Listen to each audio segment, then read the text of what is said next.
You know, which happens to be. hello everybody. I feel like I'm 30 seconds late, so I should begin by telling you the latest joke that I actually remember. I heard it a few minutes ago. I don't even remember who told me. How does a T-Rex say "I love you"?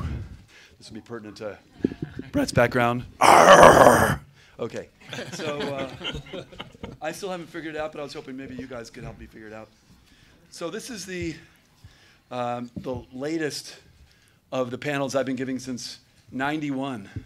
We started talking about virtual reality in '91, but there was nobody there. We had to wait for Brett to do Lawnmower Man. But today, every 6 months, Victor is kind enough to invite me to come in there, bring a distinguished panel along with myself, and to address basically the delta between the last 6 months and today. Everybody is required to contemplate 3 to 5 trends that they've observed just in the last 6 months, or where we're going forward. I noticed, by the way, there are a number of people in the audience that could be up here on the panel, so this is good. Anyway, on that note, I see 2 people that don't know me. So I actually sell women's shoes at Nordstrom's, and because they're both women, so I figured that would be exciting. Actually, I am a mental health and economic development educator. I only get involved with media that delivers social impact. And these days, I'm working a lot with a new rogue unit in the United Nations called UNGSII.org. And we are I am pivoting all my activities around the SDGs. Anybody here know what the SDGs are? Besides you, Patrick? It's the 17 Sustainable Development Goals that the UN managed to get every country on the planet to sign about 2 years ago. And what people didn't know is they're legally binding. So every corporation in the world is actually responsible to adopt these goals, which will hypothetically bring peace and prosperity to everybody and the planet by 2030. And it's actually moving really quickly. So I'm aligning all of my media projects around the SDGs right now. And one of the things that's convenient is those 17 Sustainable Development Goals embrace basically everything that the United States' 100,000 foundations are focusing on, because it covers everything that we need. Anyway, so today, I have a background as a film producer and as a VR person. Brett was kind enough to invite me to work on Lawnmower Man. My graduate thesis in 1989 was I designed a virtual reality simulation for family therapy. And they thought that I should be getting therapy, but there were no virtual therapists back then. So I actually managed to get out, and I still suffer from animal Tourette's mildly, but I keep it because it's great for parties. So, and I've been involved in, I got lucky. The very first company I was involved in starting actually was the first company that Microsoft bought. We were doing something called Windows. So I haven't had a real job in a long time. So I've had a chance to do a lot of things and meet a lot of amazing people. So going forward, since '91, I've been doing various panels that typically identify trends, as I said, ideally cause some controversy, because controversy is where knowledge is formed.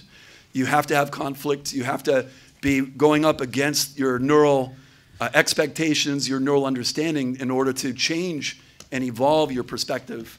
So I invite people that are willing to be outspoken, and I invite, or at least draw, an audience that understands that as soon as I can, we will go into a conversation, because that's the only way to learn. When you sit there and don't ask any questions, you really don't learn anything. Maybe a few little kernels here and there, but it's got to be a conversation. So what I do is I ask each of my speakers to introduce themselves. I have a tendency to exaggerate. So I've discovered that the lawyer calls are not good when I talk about people being, whatever. So I let everybody introduce themselves. They introduce their trends, and then we go into a conversation. I begin with just a touch of context. Anybody here heard of XR? Okay, how many people here have heard the term XR? How long have you heard that term? Last 6 months. Yeah, I heard it only about 2 weeks ago. We're not doing VR anymore. We're not doing AR. We're doing XR. I don't remember who it was, but it was an article I saw a couple weeks ago.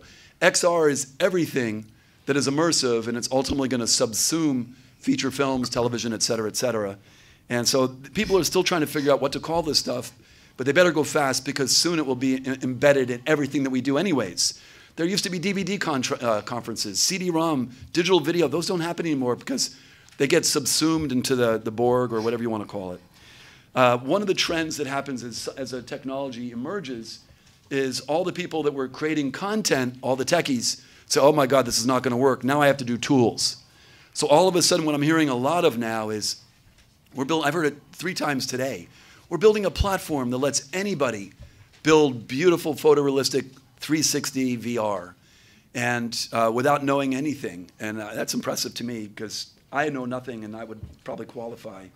So, but the people that say these things aren't necessarily the people that really are doing it. And what we have now is we have a panel of people that are really doing it. So what I want to do is jump ahead. Oh, by the way, anybody here has seen Evolution of Verse?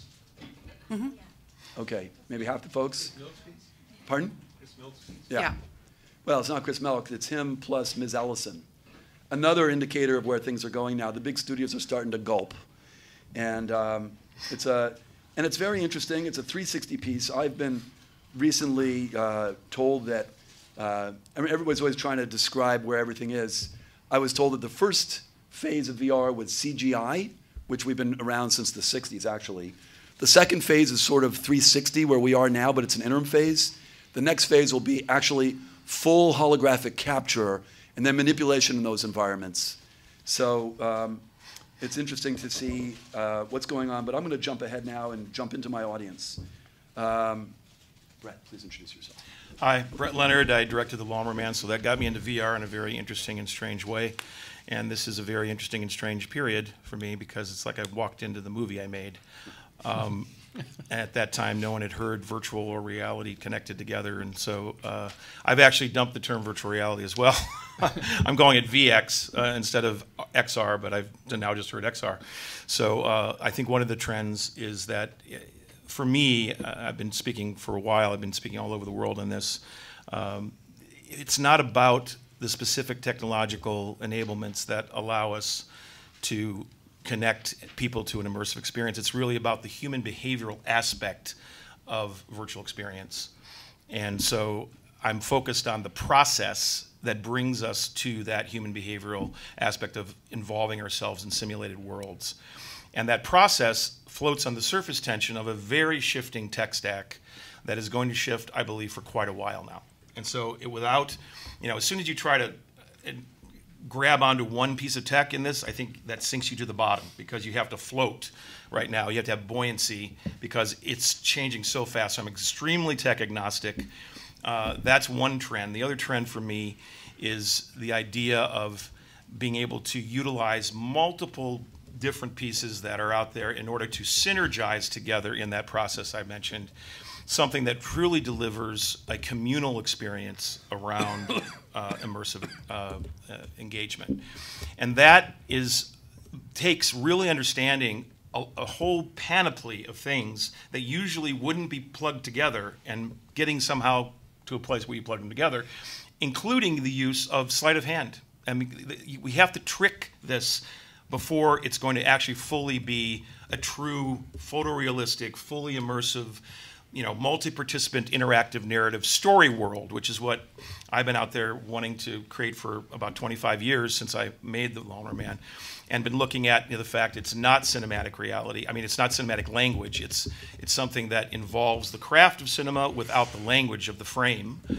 So, that's another thing. And then finally, the other trend that I really think is really critical, and I've been trying to talk about this from the very beginning, and actually my films about virtual experience are all about sort of an ethical framework around this. I told cautionary tales because the truth is, without an ethical framework, this medium is very dangerous. And we must have, as creators, we must take the platonic responsibility right now to have that be engaged in the conversation from the very beginning. If we don't, it's going to be used for all kinds of wild things. And I've had some conversations with people from DARPA that tell me that that's already going on. So those of us that are story worlders in this space need to really take on the trend of talking about the ethical framework, and that's apropos what David was talking about in terms of the sustainable goals that he was mentioning as a sort of bulwark for how we think about this. So those are my 3 trends. So typically we have people do a bio and then we come back and do the trends, but Brett is these trends. So I'm going to ask all of us to do the bios, but what Brett triggered a couple things for me. One of them is my undergraduate work was in Soviet propaganda, and they created montage and the ability to trick the brain into processing data as if it's primary or real. And that's how they wove together 150 tribes in 15 countries into the Soviet Union. VR is going to be 100 times more compelling when it's ultimately, when people can't tell the difference, far more than any movie. And that's where a lot of the innovation is going to be. I've known Brett for a very long time now. I've known him for 26 years. And what I love about him is, unlike so many of his peers in this city, I say that as a person who doesn't live here, he is espousing social impact, ethical deployment, platonic consideration from the gate. And that's what makes him so powerful as a person who also brings other people to the table. Speaking of which, I met Ed today for the first time on the phone a couple days ago. I got extremely excited because he started telling me about what he's doing, and he'll tell you more about it. And he thought he was finished. I go, okay, now how do you deploy what you're doing in service to humanity? And he got really excited, and then we had a great conversation thereafter. So why don't you introduce yourself, Ed? Sure. So my name's Ed Dawson-Taylor. I've had a few lives already. I've been a software engineer and at some point decided to follow my passion into digital animation. And there was a blurred boundary between the two, and I'm still making software, but trying to stay more of an artist and creator at the moment. I've currently am working on The Lion King, which I can say. Beyond that, I'm not allowed to say, apparently. But he dies in the end. How do you know sorry, that? my name's Trump. Sorry. Got a real laugh. That's good. Okay, keep going. So yeah, currently you never know. Who knows? Exactly. He's probably listening. Yeah. It's yeah, great. Be careful. So before that, worked on Jungle Book and Jurassic World and Dinosaurs in Common with Brett, and some other movies. Want you to mention one other one? Harry Potter. There you go. Yeah, which is. Harry Potter. My wife was actually working on the last one, and that's how we met. I wasn't working on it. I worked on the 5th one, but she came to London to work on that movie. And did you talk about potions, love potions, that kind of thing? Yeah, that's. So what are you doing That was today? my trick. Or what are you doing going forward? But don't talk trends. Okay, so I'm very passionate now in using this medium to do. To work on subjects which matter to me, and those subjects are those that relate to social impact and environment, primarily. I've created a virtual reality experience called Monarch VR, which highlights an endangered species. That's actually on Google Play, and I put it out there as an experiment in VR, and donated all the proceeds to an organisation that works with the butterflies. But just really as an experiment to see how people picked it up and how people took that subject and rolled with it, and it was an interesting experience, a great experience. So I'm trying to do more things around those subjects. Also seeing virtual reality. I know we're not supposed to get into the trends, but okay, you can go for it. Follow the trend. Go for it. I'm just, it's good just to keep on going. You're in the groove. So I've been making, I would say, immersive experiences for a long time through my the beginnings in the EDM world, I guess. When I was a VJ, and I made visuals for clubs and other types of environments, domes, and all kinds of immersive environments. So I think what Brett said really resonated with me, in that the obsession with headsets and different pieces of technology at the moment really isn't something which I've been familiar with until now, and I'm still not focused on. And I think it's really it's about how do people want to experience this stuff, and really experimenting with the different ways of doing that. But it's really about what's a good use of this media. I mean, people are making it be about whatever they want, but there's no, the things which are useful are emerging, and I don't think that it's necessarily about headsets. Using them a lot, it's kind of, I mean, it's one expression of that format. But being able to be in a room where everyone's experiencing that together in a social context, and seeing the power of people being affected by immersive media is where my passion is, for sure. It's 100%. So I'm trying to create those experiences, and have been for a long time. I used to be part of a group which took that kind of experience around the world, and we showed it as a performance and an installation in many places around the globe, including LA before I lived here. So anyway, that's my passion, is affecting people. Do you have a target specification that you're ultimately writing towards? I mean, are you more favoring of AR without head-mounted display and just some unobtrusive interface, or where do you have any? Are you focused at all on delivery, or are you mostly focused on the experience that you'll extrapolate any way you can? I'm mostly focused on the idea. The delivery is not important to me, and it never has been. I've worked on so many different formats, from domes to rectangle screens to tiny screens to headsets and different types of headsets, HoloLenses and holographic headsets, and AR through mobile, and almost all of them, I would imagine. But the one thing that's come through every single technological experience that I've made is that it's not about the tech. As soon as it becomes about the tech, the experience dies. Boring. And I really, really always tried to put that through everything I've made. That we shouldn't ever focus on the technology. We should focus on how is it making people feel. What experience is that creating for people who are going through it. How is it affecting their hearts, not how is it affecting their brains as much. So that's where my passion really lies, is in the story, maybe, or really the feeling, even more than the story. It's about a feeling, creating a feeling, a moment that can affect someone.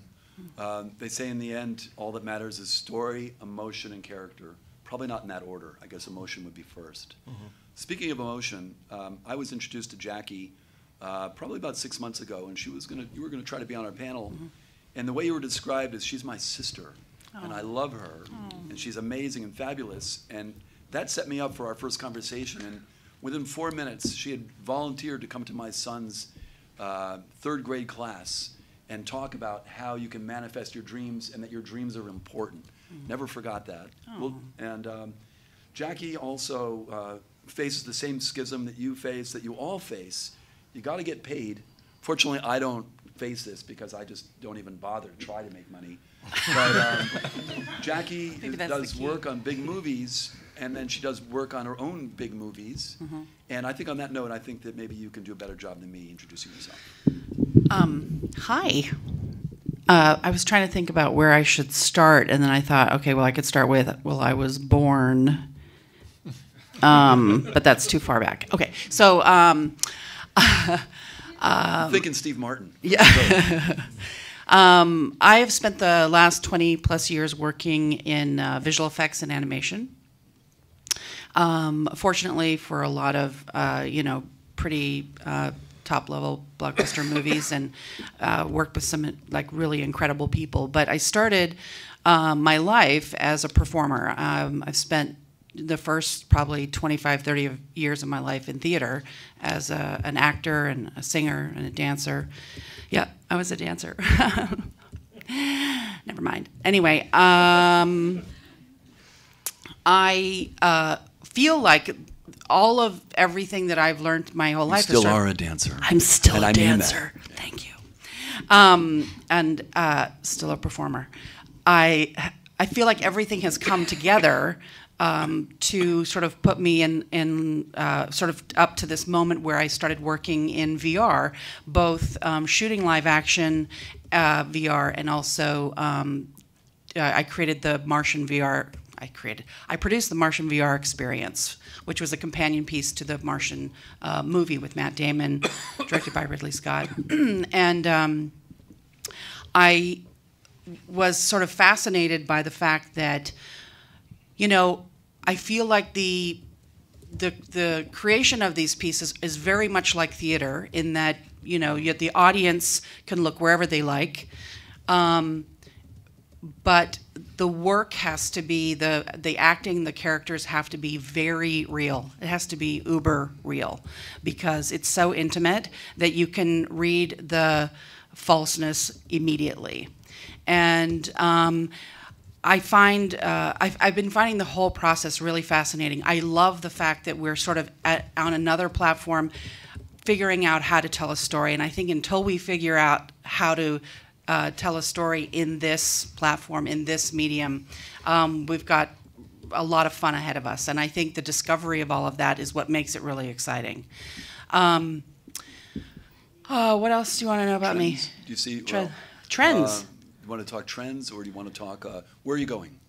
Where am I going? Oh, so anyway, I started my own small content company with a couple of partners, and really sort of discovering comedy in this space, more in the sort of live action space. We have some ideas about some animated pieces, but I also have a real strong desire to bring VR to people and children especially who are stuck in hospital rooms, because I feel like how amazing would it be if you were never going to get out of this one space to be able to go and do something that you thought you would never be able to have a chance to see up close, and to be able to put that headset on and to have maybe 5 or 10 minutes where you get to be somewhere else. Anyway, that's a big passion of mine, and I'm talking with some major players right now. Starbright? The Starlight Foundation and stuff like that. Yeah, I'm sort of having... Starbright is a really small one in Torrance. I just made that up. It was yeah, I figured. But anyway, that's a big passion of mine, because I feel like that would be such a great use of VR. It's not like VX, and it's not like XR. It's more like XX, which is just 2 little kisses. There you go. Just a little kiss. Do you want to do, speaking of kisses, do you want to talk about what you're observing as a change in the last 6 months, or going ahead? I think what is interesting is, in the history of the world, we have never been able to make a digital human except for 4 frames here, and then 7 frames here, and then another 10. Like, you see it and you're like, oh, that's good. No, it's not good. Oh, it's really good. Oh, shit, no, I didn't get it. And then, oh, right there, it was, oh, it's so good. And so it's kind of like, oh. So I feel like what's great, and we were talking about this, like the community is in such open collaboration terms right now that I feel like we're all going to help each other get to this place where we can actually see some really, really effective digital humans. And then the open collaboration is just such a great place it just really accelerates innovation. And it feels good. It feels good to share with everybody kind of what you're doing. I kind of love this feeling of like, I'll just tell you what I know. Just like if you can throw out ingredients to all, 10 different chefs and they'll all make something different, kind of theory. And but I think that's one of the biggest things is sort of this digital human thing I think is going to get better. I feel like there's a lot of discussion about location-based systems because of the fact that it's very hard right now. I haven't seen anything yet where you can really move the camera unless your body's moving, where you don't get sick. I'm very susceptible to motion sickness, even in the car. And so I drive mostly myself. Or I make people let me drive. There's another driver on the LBE thing. It's the most successful business model in China right now for VR, and things are probably 2 to 3 times more successful there than it is here. Right. Because they're so bored, and there's a lot of, they adopt very quickly because they don't have a lot of other options. Right. And the government is, from President Xi down, is saying virtual reality, augmented reality, and AI. Right. So it's a mandate, but LBEs is where everybody is. Well, and then I have one more thing, which is I've made this thing I call a rubber. It's a facial prophylactic, and I think that's for safety and health. And I just don't want to touch other people's face juice if I don't know you. That's me. With the headset? Yeah, it's also doubles as a Halloween costume if you want to be a superhero. Or rob a bank. By the way, anybody here see the movie Mystery Men? Very important movie because they showed the sea-level superheroes, the guy that could throw a bowling ball at 10,000 yards or disappear, but only for 3 seconds. I believe we're all superheroes, but society doesn't tell us that. And I think that's part of the job of all these technologies is to provide all the mental health support and literacy that we don't get in at least in American K through 12, but I think it's global. Anyway, speaking of global, Tom, because you work all over the world, Tom and I have been buddies for a long time. And Tom is one of these guys that's so humble. He's so unlikely to promote himself that he gets so much work because he doesn't threaten anybody. And all of a sudden, he's got himself in what would be called the catbird's seat. Where he's involved in some of the most amazing projects out there, but behind the scenes. And he has no issue with other people taking the credit, and he's doing well. I don't know about that. Yeah, well, it's all relevant. No, we get credits now, actually. Exactly. We get credits. Oh, you do get credits? Yeah, we get credits. So there you go. So why don't you introduce yourself? My name is Tom Polson. I have a company called 3D Paint and Effects. The company's gone through many iterations. Started out as an animation company, did some stuff for Fox Kids, and then about 6 or 7 years ago, I got into 2D, 3D conversion. And we partnered up with a company in Korea that was the best stereo conversion artists in the world. These guys are fantastic, and they still are. I'll put them up against anybody. And we got involved with Fox Home Video, and we developed an amazing pipeline for converting their entire library to stereo. And then no market materialized. So we were stuck with this really efficient pipeline and a bunch of great artists. And about 2.5 years ago, we got called into a meeting with Sam Storr over at the time it was Verse. Now they're within, well, Here Be Dragons, and within they're kind of separated out. And they specialize in shooting in stereo VR because they feel like the stereo experience is much more powerful than a mono experience, and I have to agree with them. And the first piece I saw over there, which a lot of people know, is Clouds over Sidra. And it's the first time I saw a VR piece. I put on the headset, and you're standing in the middle of a refugee camp in Jordan, a Syrian refugee camp, and you go, oh, I get it. There's an emotional, empathetic connection that VR has that I have never seen in any other medium. Not in cinema, not in television, not in even reading books. It's quite extraordinary, and a lot of the pieces we've gotten to work on are Gabo Aurora of the UN, a lot of his projects.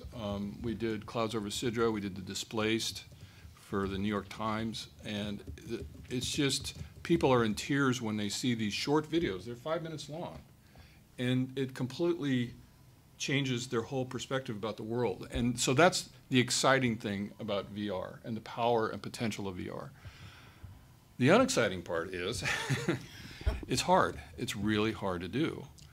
And we work behind the scenes, as David said. We specialized for the first 2.5 years mostly on post-finishing. We wanted to make these things as polished and as high qualities as you could, considering all the early rigs were very non-professional equipment.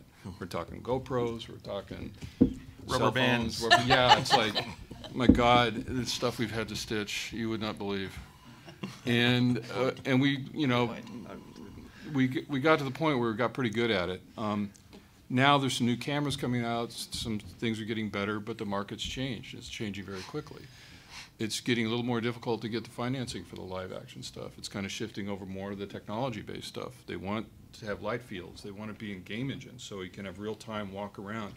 That's all great. I think a lot of that's still a ways away, especially on the realistic side, if you want human realistic interaction. But there's still just so much power, so many powerful stories you can tell with VR. One piece we're involved in, and MPC was involved in it, was The Last Goodbye, which hasn't been released yet, but it was at Tribeca. And there's still one scene, that's the first VR piece where they combined live action with game engine. So it's about a gentleman who went to, who was in a concentration camp in World War II in Poland. And they go back to the concentration camp, and the video part is just his journey back there. And the game engine part is they reconstructed the rooms of the concentration camp, and you go in there and you stand in the room, and you can actually walk around in the room with him there while he's explaining to you what it was actually like to be there. It's really powerful stuff. And that's the beauty of this medium. But like Brett said, if it's not used for something worthwhile, we're just kind of wasting our time. But I think I might have gone off on a tangent there. Not at all. That's The what right we tangent. do. Next week, I'm giving us, or week and a half, I'm giving a speech at AWE on the ethical use of VR to about maybe 1,000 game people in VR. And I'm assuming I'm going to get a lot of dilated pupils. Yeah. But They literally said no tomatoes or bananas in the audience. But we're starting to move into production and animation. We also do animation and game engine stuff, and that's fun. That becomes very interesting too, because there's a really cool piece we're in development on right now with Dragons that we've already done some tests on it. We've put it in the HTC Vive, and it's like you can switch camera positions. You can walk around the characters as they're performing or doing their thing. You can look around and just check in the whole environment. If they can get the realism into the game engines, that's going to be really, really, that's where it's really going to blow people's minds. But even now with the live video stuff that we've worked on, a lot of that, it's so emotionally powerful because psychologically your brain really fuses into that environment if it's done correctly. And it will change people. I mean, a lot of those projects that Chris Milk does have changed people's lives in a real substantial way. And so that's kind of the reward of all the hard work that we get to do. So. It's not just me as a little Lego tugboat trying to move us towards social impact, although I am 60 now and I've committed not to do anything anymore that doesn't have social impact. HTC just put out $10 million for 3 applications that embrace the Sustainable Development Goals. And this is happening more and more. So I think the world is starting to wake up to how, I don't want to say screwed, so I'm not going to say that, but how challenged we are right now on the planet with people. We have this bifurcation between people that are fearful and grabbing resources and all the rest of us who are trying to figure out how to bring us all together. And there's nothing more powerful than the bullet than what we have right now, what we're doing. This is far more powerful than any movie. You used the word empathic a few minutes ago. There's an XPIES around empathic computing or empathic VR that's floating around. Are you familiar with that? And, yeah. I was explained to me at some point it's about 5 minutes of being in the immersed environment that psychologically your brain fuses kind of with the environment. It takes about 5 minutes. And once you do, then you think you're in there. And a good example actually is one of the horror piece, Catatonic. First time I saw that, I'm sitting in a solid chair like this, and you're in a wheelchair being pushed through an assailant asylum by a bunch of crazy people. And they start pushing you down the stairs in the wheelchair, and you go over the threshold, and you feel it. You're like going like this. But I'm sitting in a solid chair. I mean, there's something going on there that's pretty powerful if you learn how to have fun with it, And that's just a different experience than I've ever seen in cinema or television or any other format. And that's the beauty of VR, if hopefully we'll have an industry, that'll be sustained. So when I ask you the trends that you're observing, would you say that the fusing of the game engine with live action is one of the trends? Or there's a lot of power in that. I mean, The Last Goodbye is the first one I think where that's been done. Which one? The Last Goodbye. Right. Yeah, I think so. I think it's still a little ways off just because of, technology takes a while, much longer to advance than our dreams. There's a lot of talk about light field technology and stuff like that, but the data sets are unmanageable, and it's not really practical, and there's no way you can get it to play on your phone. I mean, we're just having trouble playing stereo 4K on your phone, you know, let alone 8K at 120 frames a second or 90 frames a second and stuff like that. Yeah. I love the idea of an empathic computing X Prize, because what's identifying is that people are not being empathic with each other. It's just the opposite. They're becoming more and more alienated. And Well, that's with kind of these the bizarre technologies. thing about VR, though. I mean, you're actually, I was in one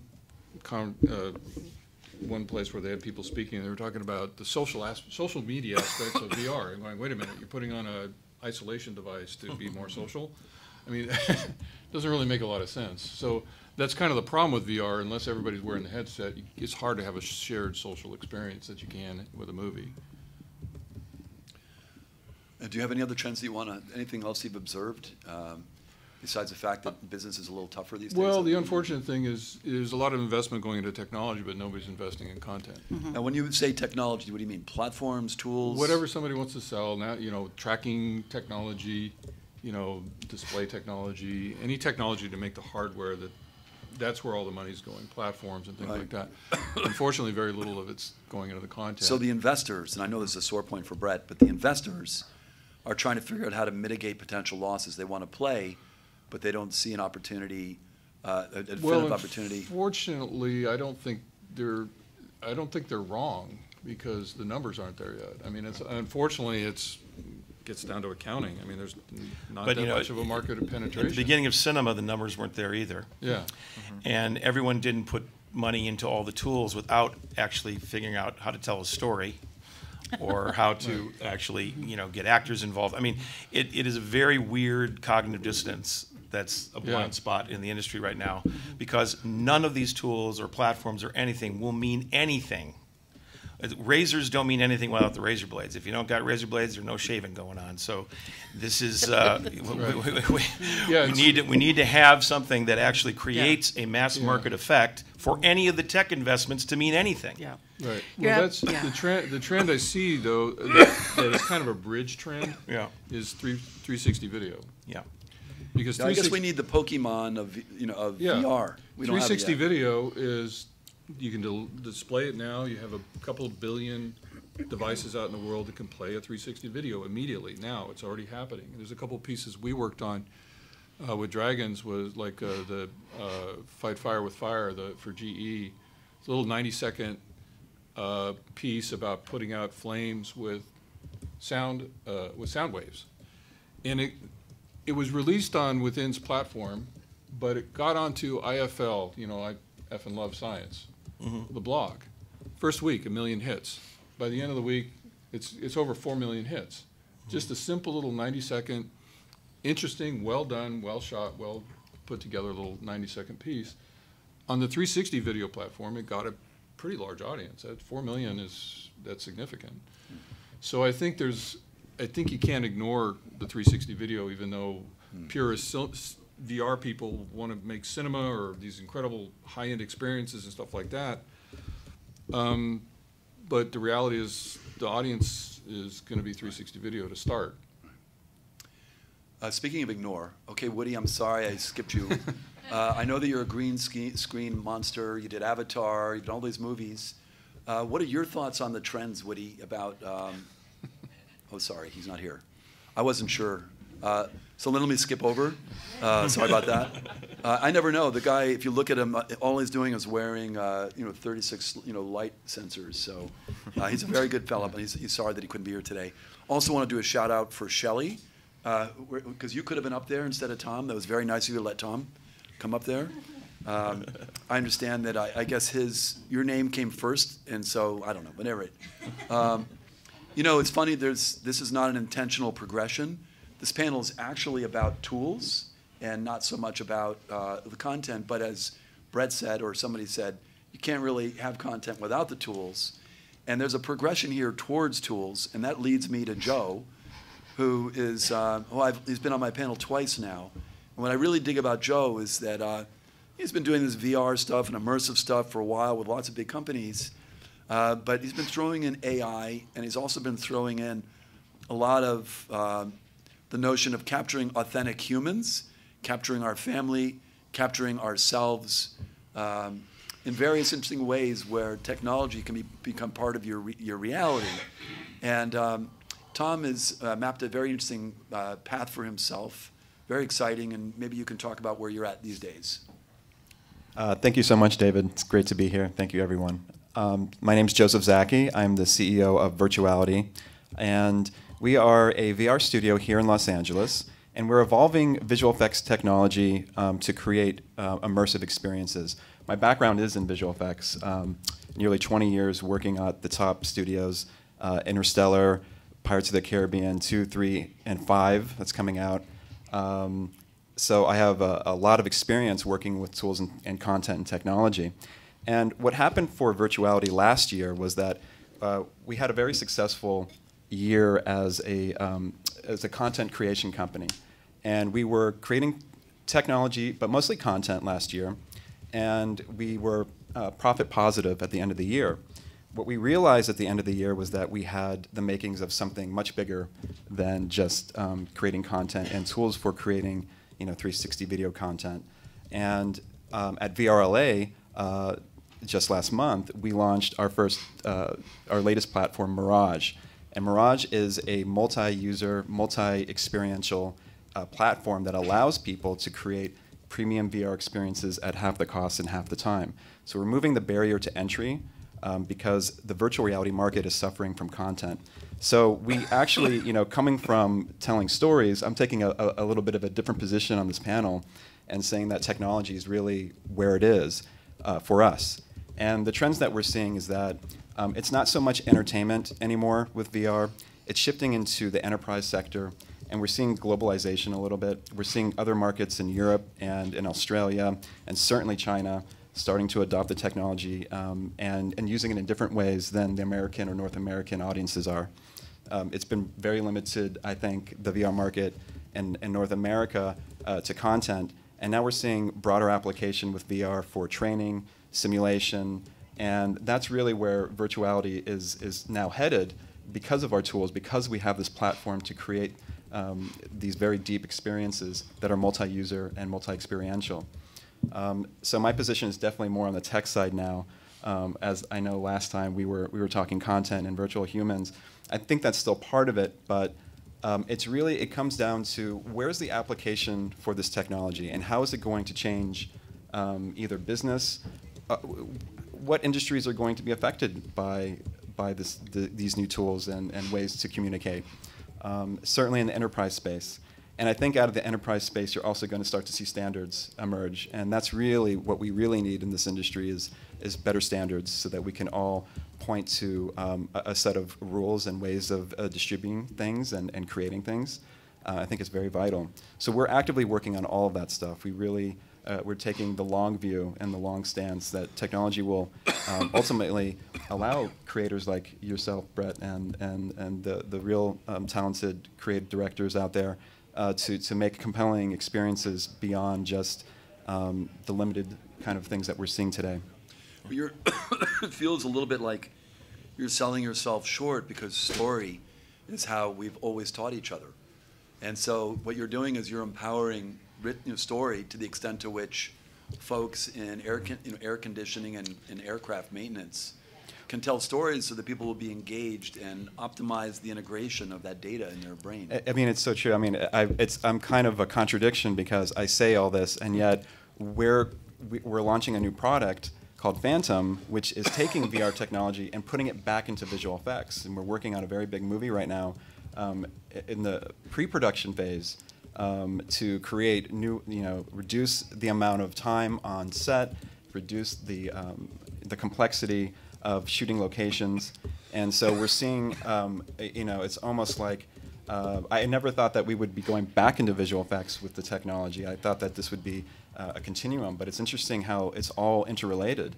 And the need, just the absolute need to get things visualized and to get people in a multi-user environment and to be seeing the same things and to be communicating in the same way. Is it's very vital. it like Previs? Phantom? It's Is it different? It's like Previs. Uh-huh. It's much more sophisticated than that. Okay. I think that's, one of the core aspects is that the finding of a process. This is one of the things I'm totally focused on. There's so many disparate, fractured things out in this space right now, and we have to actually find a way, just like we found a way to, create a feature film, which took a lot of different disparate people and expertise sets and artistry, and make it into a process that, kind of codified around 1933 or so, and we're still actually there. In the Hollywood business, they're kind of mired in that 1933 process. And the truth is there's a new process coming. And a lot of tools, there's tools like WebVR, which is a very, very fast, iterative tool for creating immersive experience in a social context that can be shared through the browser.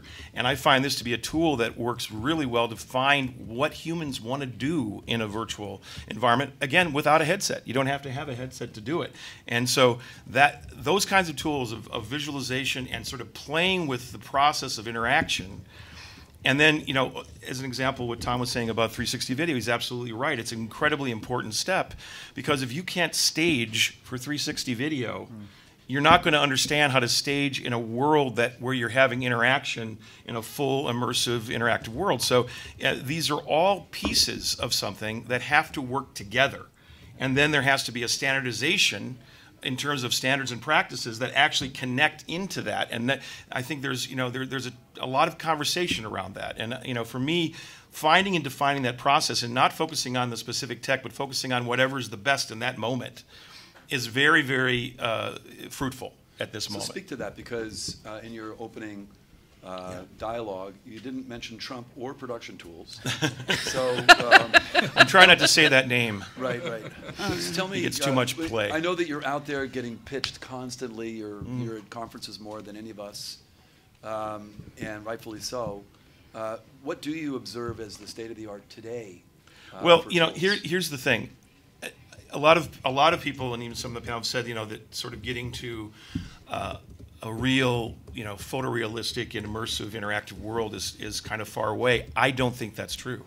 I'm finding things under the radar that are tricking the data set, like let's say in a point cloud volumetric capture, to be something that you can walk up to 16th inch away on a sequoia tree and look into the bark. And there are tricks. At the beginning of the feature film, there were so many tricks that had to be figured out just to make audiences buy in and have the suspension of disbelief. We have to think that way in the context of virtual experience. We can't wait for the tech to be perfect.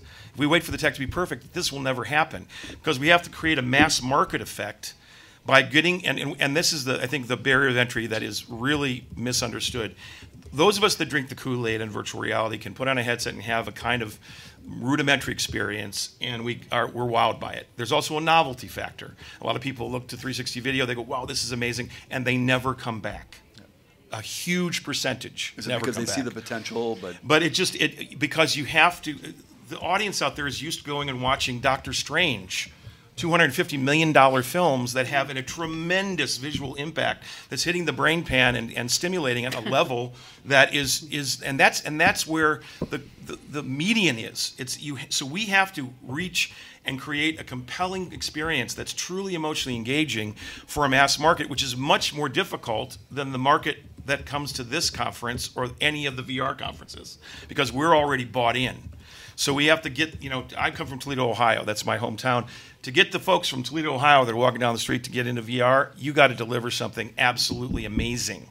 So we have to use the tricks. We have to use the sleight of hand techniques, the kinds of things that we've always used in cinema and any other medium, which it's always been a sleight of hand technique, all of it. So I have found technological enablements out there that allow that kind of process and expression to come. If we can synergize them together and everybody can get out of their own little silo, we can actually bring together something that can create a compelling experience for the mass market and create a mass market effect. I think that a lot of that's going to happen in the context of location-based experiences.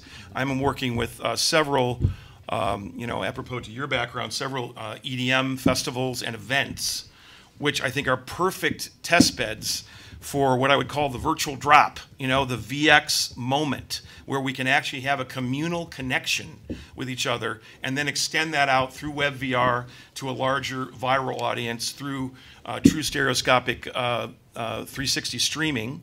There's a camera we're working with that actually allows that on a much deeper level than any of the other things I've seen. So again, the pieces are out there. Not all of them are in the mainstream VR world. There's some of them are kids in a garage, you know, that are making amazing things. And it's, you know, I saw a thing that a company downtown that's, you know, they're financially distressed. It's the most amazing tricking of a data cloud set from volumetric capture that I've seen. It really is photorealistic VR, where you walk up to surfaces and you are absolutely seeing you're there. And it's actually a sleight of hand. It's interpolating and creating that detail through a trick. And I think that's the kinds of things we need to get out of purism, and we need to get into being magicians a little more, which is how cinema began. And you know, and just in 360 video, I'm actually working on a 360 video film called Hollywood Rooftop, which is written by my partner Mona Lisa here, and she doesn't know much about VR. She knows about emotion. She knows about staging of characters. She knows about that kind of experience. And so the 360 has to have that staging that you can have in a great theatrical experience, like a 360 version of The Importance of Being Earnest, where you've got entrances and exits happening in exactly precise timing. When we bring that kind of craft and expertise to just even 360 video, we're going to have something that connects with a greater audience. And the final thing I'll say is, in terms of enterprise, everyone's been talking about, and now VR is pivoting to B2B instead of B2C because it's going to be easier. No, it's not going to be easier, because VR, immersive experience, VX, is an intimate thing that you have to engage the human being in. For them to be there for any amount of time and not rip that headset off or whatever the technology to deliver it, they've got to feel comfortable. No matter what, it's not like there's more clinical use out there. As a matter of fact, I'm working on a big medical visualization project with some of the top human biome researchers in the world, and it's a very clinical idea, because we're taking this data set of human biome research and putting it into a visualization environment immersively, but we're focused on how we're going to get the researchers to engage emotionally with that data and feel comfortable in engaging and interacting with it. Without that, they want to rip the thing off and get out of there. So no matter what, the expertises of the sort of entertainment sector actually relate to any use case in vertical and virtual experience, as far as I can see. Excuse me, you said sleight of hand before. That segues me back to Joe, because you're actually a creative. I mean, you've got a partner named Sonata. How creative is that? I know that you're pivoting now to to tools. I know that you've worked on a lot of other people's projects. You've got to have something inside that you want to do with your own tools. Undoubtedly. So we have a sandbox version of Mirage that we run in-house, and it is absolutely the most bleeding edge of all of our tools and tool set. It's awesome, and it's going through a whole avatar upgrade actually at the moment right now. And this is very sophisticated stuff. We've been working over 2 years to get to this point with our platform. So it's been heavy development, heavy engineering. We've looked at the space very deeply, and definitely the application in medical, and definitely the application at the enterprise. We're seeing much more traction than we're seeing on the entertainment and content side. There's no question for us. That might be different for you guys. I'm not sure what you're seeing, but the training needs and the corporations that have these huge expenditures to just get their workforce up and going, it's the first place that this technology is really going to take hold, and maybe not in an emotional way right away, maybe more in a practical, just getting learning a new skill kind of way. But I think that's still a valid way for this industry to really catapult. That if you're using it at work and you're being trained on VR, it'll be a little easier for you to pick it up and want to watch a beautiful piece of content, and you won't have the same aversion just coming into it if you hadn't had that experience training. I have 6 minutes left to get questions, but I want to give Ed and Jackie both an opportunity to address tools, since that's really the nature of this panel. I'm an East Coaster. I'll go with Jackie first, woman. I went to Berkeley too, feminist. Well, what do you think of the state of the art of tools? Well, I think it's really interesting what you're saying, and I just feel like if I'm understanding this correctly, that regardless of the tools, I mean, if you're not going to use the tools to create some sort of story, whether it's a training video or not, I mean, I just sort of feel like, you know, the new video that I watch on Delta Airlines or whatever airlines is showing me the safety video is now a big song and dance number, Yeah. is because that's more Exactly. engaging than watching the guy standing up there holding a card, pointing to things. You know, I'd much rather listen to Billy Connolly telling me the rules of how I, you know, put my seatbelt together. I don't know. I just sort of feel like entertainment really is at the corner of everything that we do, and if you can make anything more engaging, you're always going to get a better result.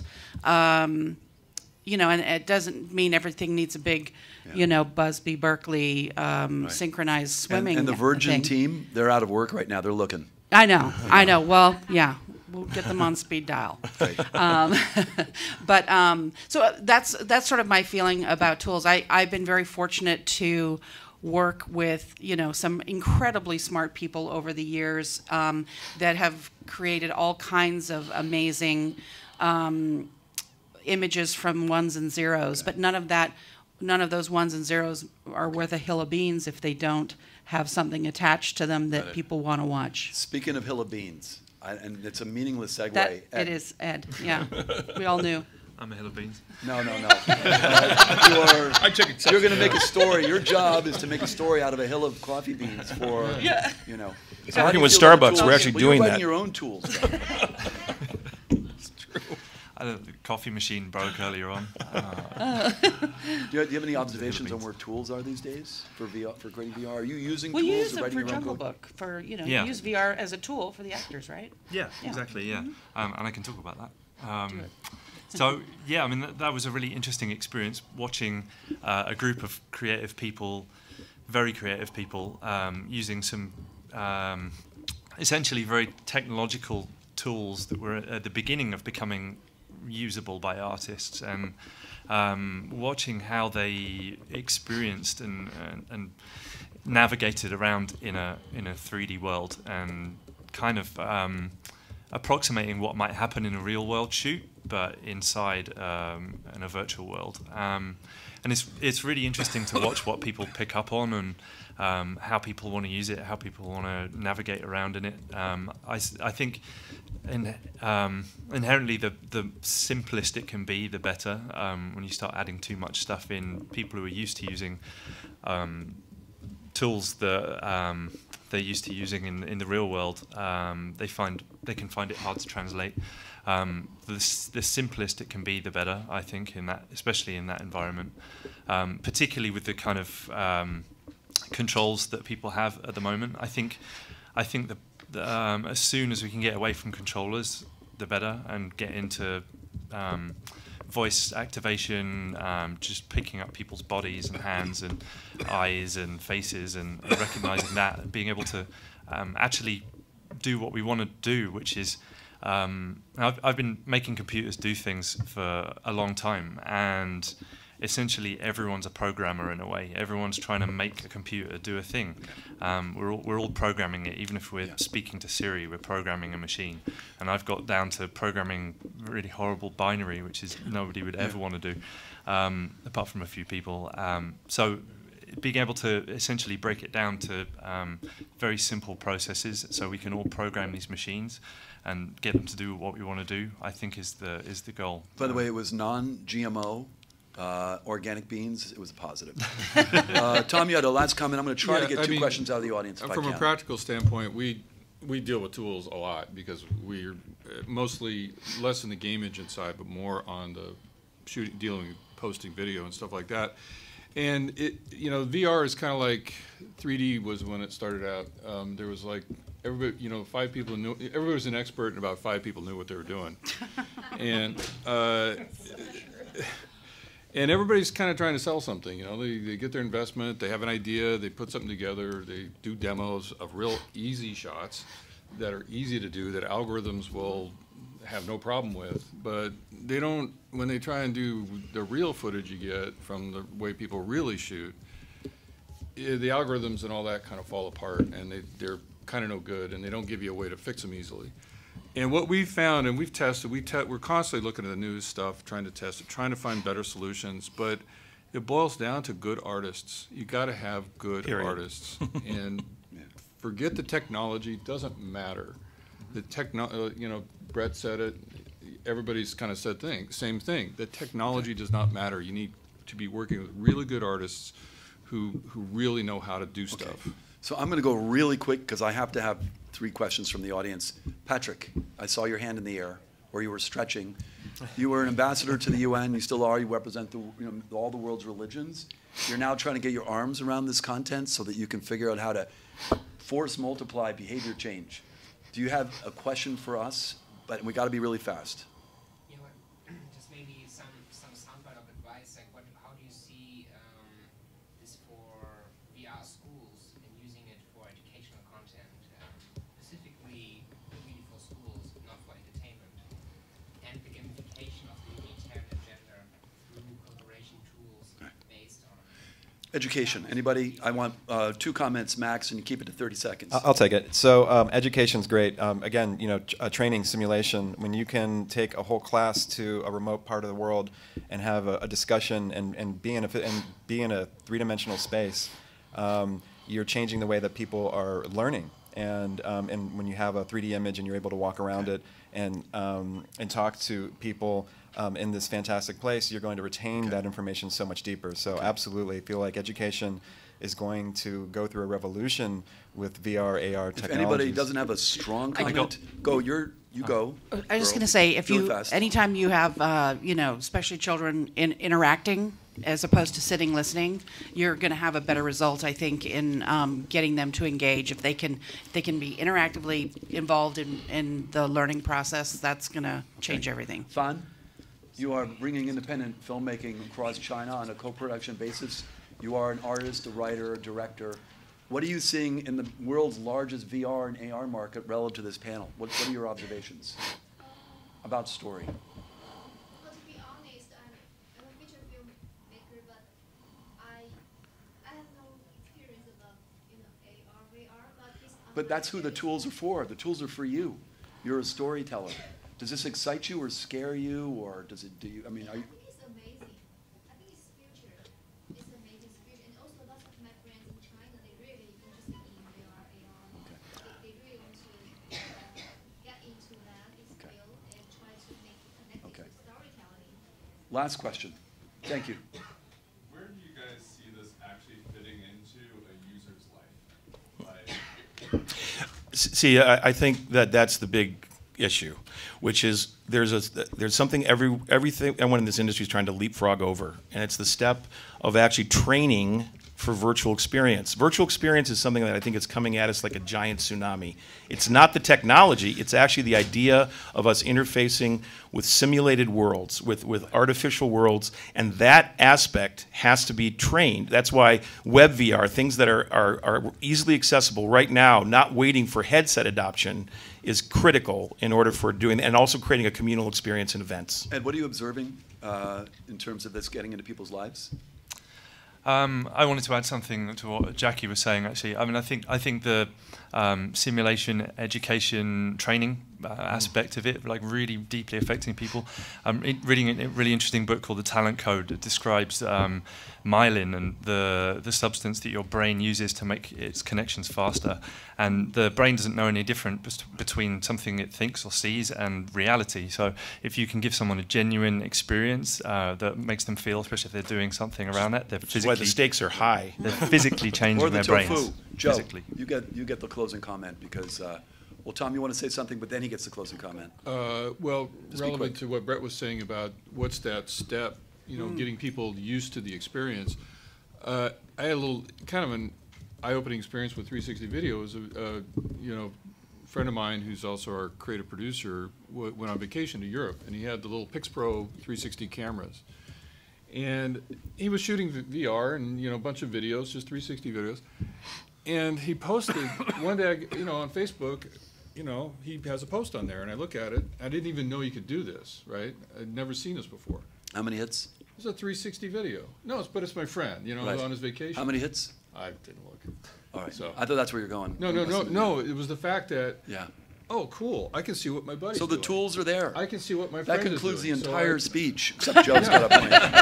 It's about sharing. Yeah. Right, exactly. Sharing Yeah. our By the way, By the way, realities. that's the I answer could for see what he was humanity doing and is look at his sharing. environment, where Yeah. he was at. Joe, and his- if it's not about sharing, we're screwed. Yeah. I'm just going to say sharing. That's a great Yeah. way to close it. I think that what we're looking at that's going to transform the industry is definitely the shared experience in VR. It's not VR with the headsets is not an isolating device. It is actually a way to reach greater social ways to communicate, and it's definitely going to be the biggest transformative computing platform in our lifetime. So, two final comments, no more questions. I read recently an article that was written 10 years ago about saying if we didn't achieve a certain amount of sustainability by today, we were screwed. It was 7.5 pages of science. And then the last paragraph was, but the bottom line, if we don't come together as humans, we're screwed. And I really believe in that. And the other point I wanted to make is, speaking of China, I recently got a request to find anybody from Pixar, because they love Pixar, to come and speak and share. If anybody has any friends at Pixar that might like to do that, I don't get paid for this. That would be a nice ROI. I'm zapping it so Victor doesn't hear me say that. Okay, thank you very much. Thanks. Thank you, everyone. Thank you.